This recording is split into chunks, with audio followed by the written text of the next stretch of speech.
isn't it? Too bad I'm not doing jeans, they're tight. Yeah.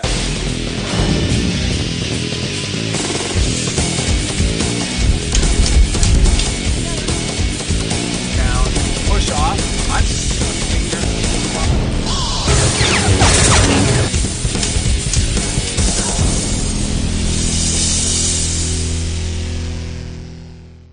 So from here, this is a little better camera angle to tell you what we're talking about.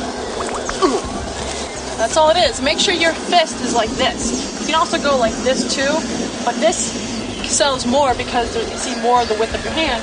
Do this punch, kind of like you're holding a beer mug. And you're about to smack someone with a beer mug. You do this and you can also do this way as well, the regular way. But as you can see, there's more material here to show off when you're punching someone. That's all it is. And throw your body, your hips into it. You've got a solid punch. You fight like a boy, which is how I want to see women fight, which we know you all have in you. Okay, ladies, I'm going to teach you how to punch non-girly, how to punch like a man with strength and conviction and commitment. And the first thing that, what it means to fight like a girl is you're not really putting into your body. It means you just punch like this. That's not going to sell anything. It's not going to scare anybody. It's not going to intimidate, nothing.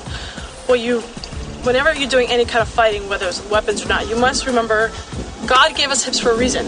He gave us hips to center ourselves, to use the core muscles for fighting, and to use it for everything. So the difference between fighting, not using the hips, and throwing a punch with the hips, you see the difference? It's huge, and you look so much better doing it. So always remember, the punch comes from here first. So it goes, and this is last, and it just shoots throughout your body, and if you have a right angle with the forearm, goes right across the face. I remember when you are punching, the best way is to punch vertical. That way you have more meat and it shows more across the camera. You can always punch this way as well, but a lot of times directors prefer with a vertical punch. So if you're sitting here and a gentleman comes up, just knock that.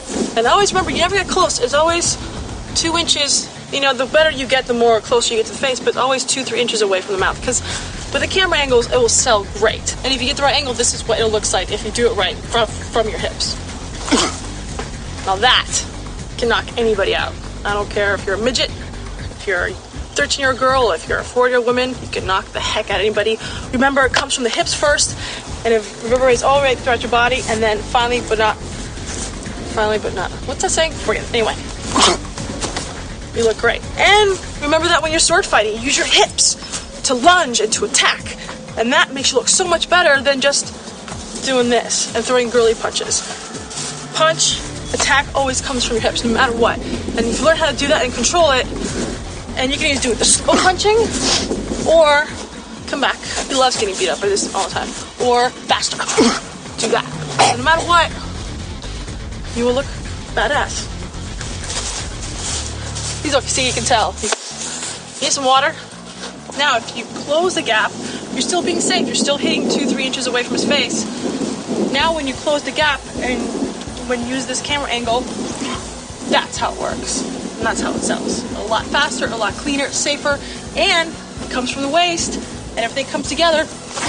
Looks like you really knocked the heck out of him. That's how you punch someone.